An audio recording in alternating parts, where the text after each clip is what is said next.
Ben, c'est un petit peu ce que j'avais prédit, hein. C'est ce que j'avais dit dans ma vidéo analyse, on va dire preview entre guillemets, je sais pas comment appeler ça, du combat Stipe Miocic avec John Jones. Ben, j'avais dit que l'énorme, c'est-à-dire là où le fossé se creuse de fou entre les deux combattants, Stipe Miocic et John Jones, c'était au sol.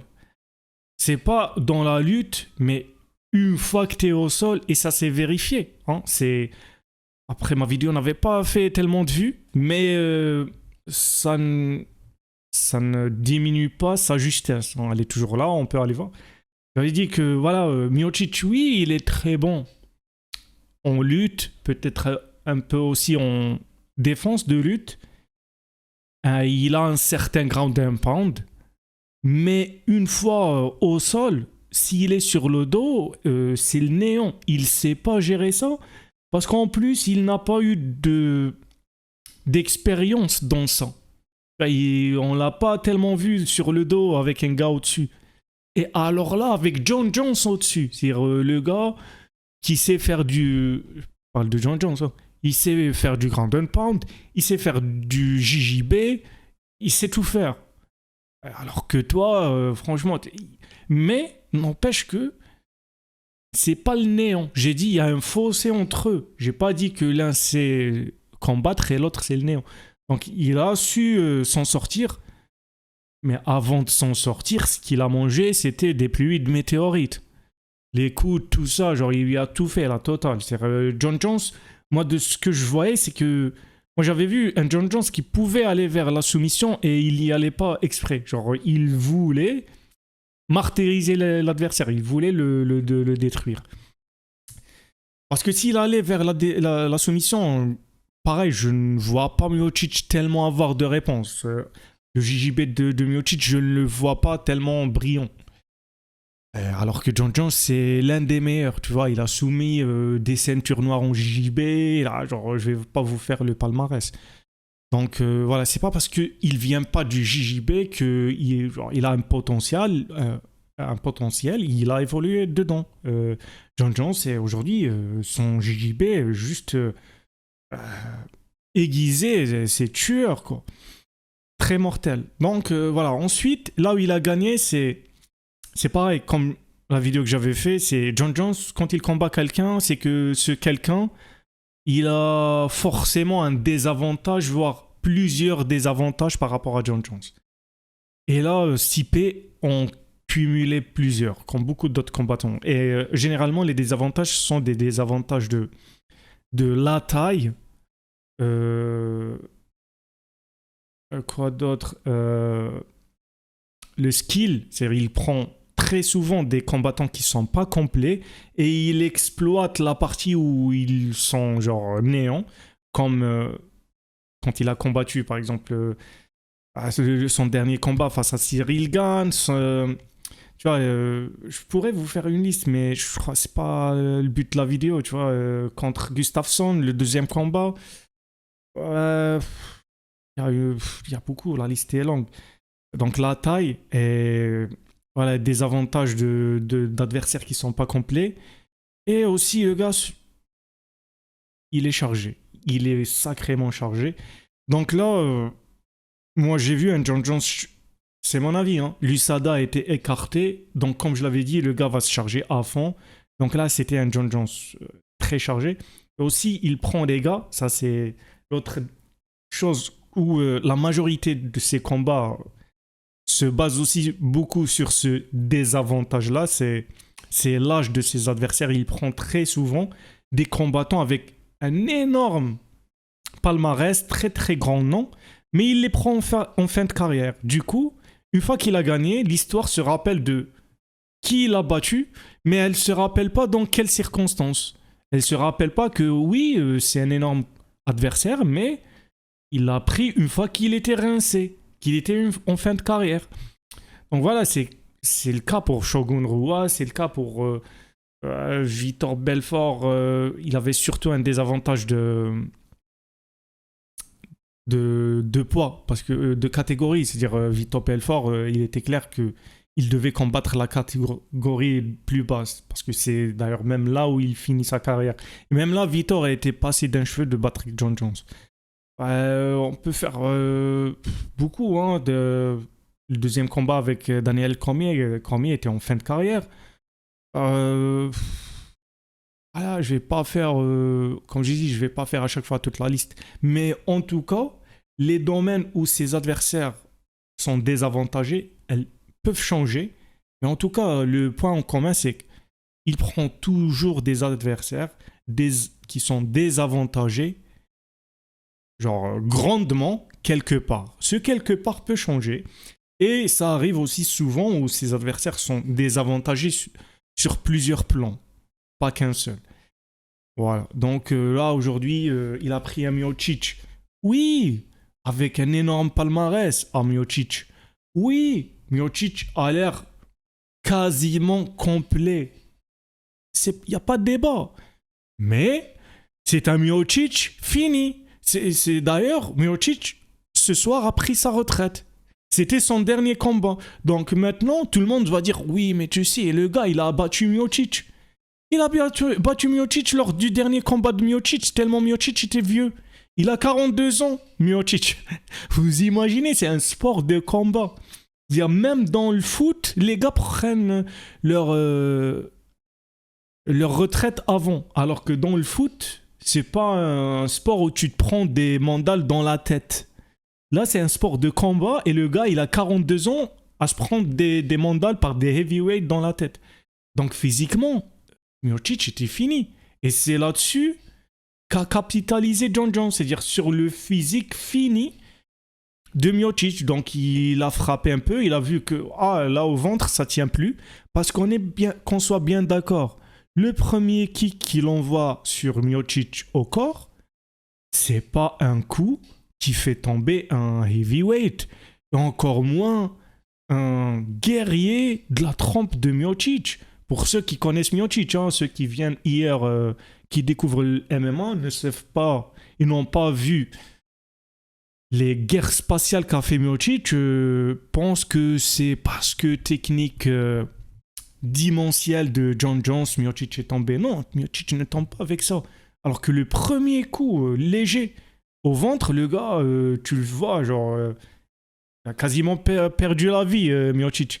Et ensuite, il a compris, John Jones, donc après un petit peu de temps, une fois que Miocic baisse un petit peu sa garde, il lui remet un coup à cet endroit. Il voit encore une fois largement l'effet que ça a.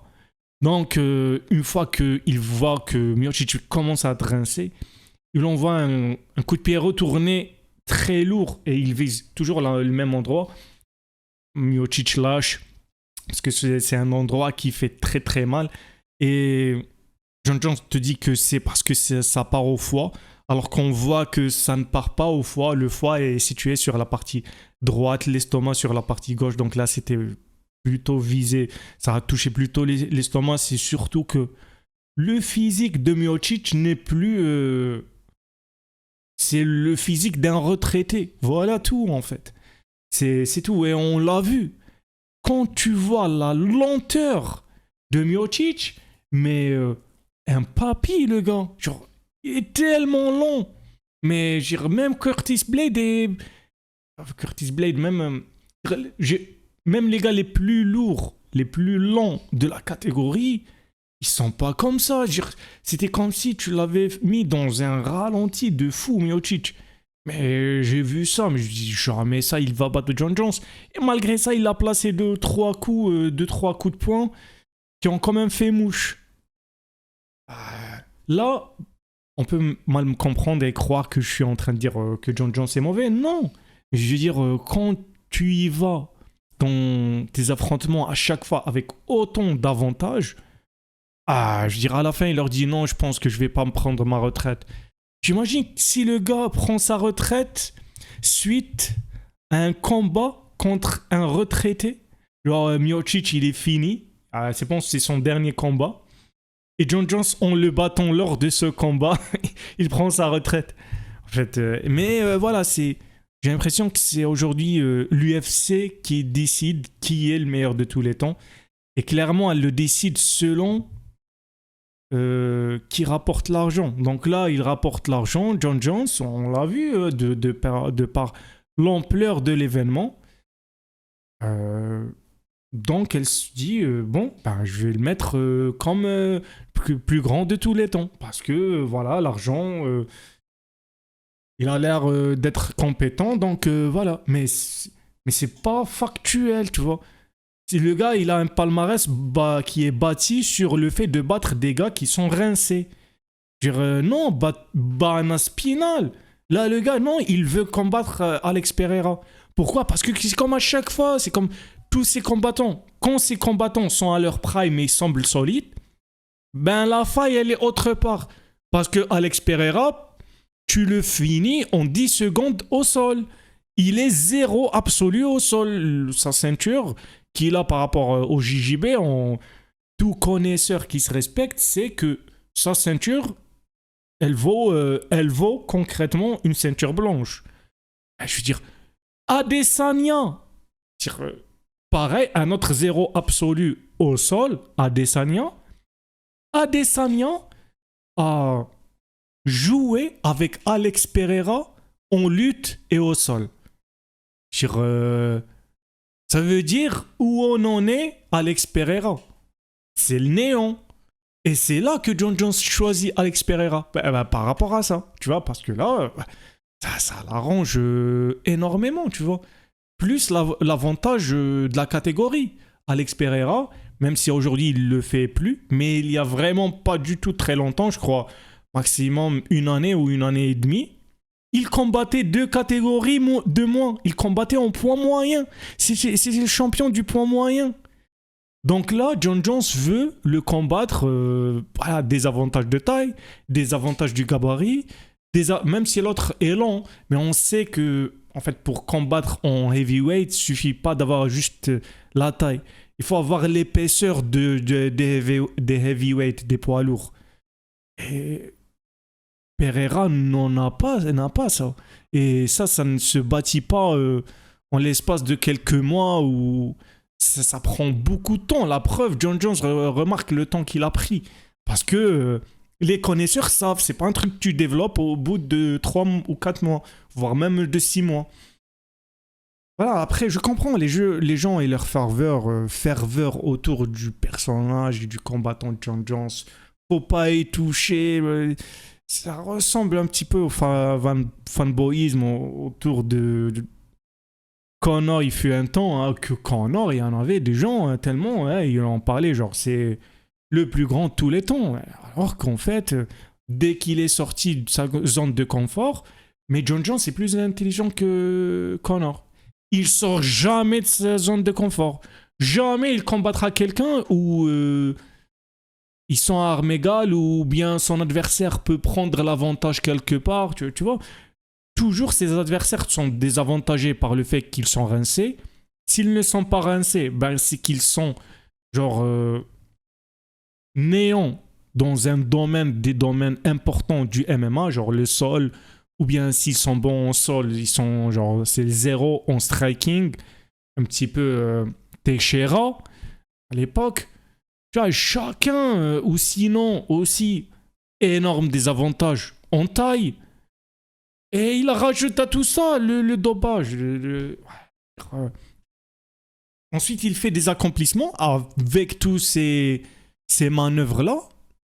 Obligé, bien sûr, quand tu fais tout ça, à un moment, tu fais des accomplissements, mais je ne sais pas pourquoi on écarte tout ça et il n'y a rien à réfléchir. C'est le plus grand de tous les temps.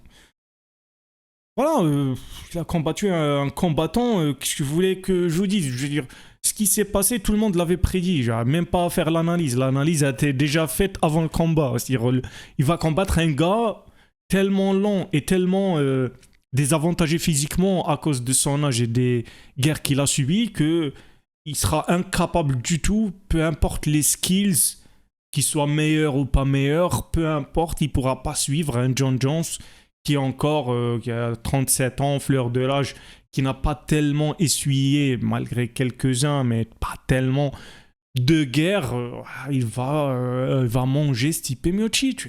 Voilà.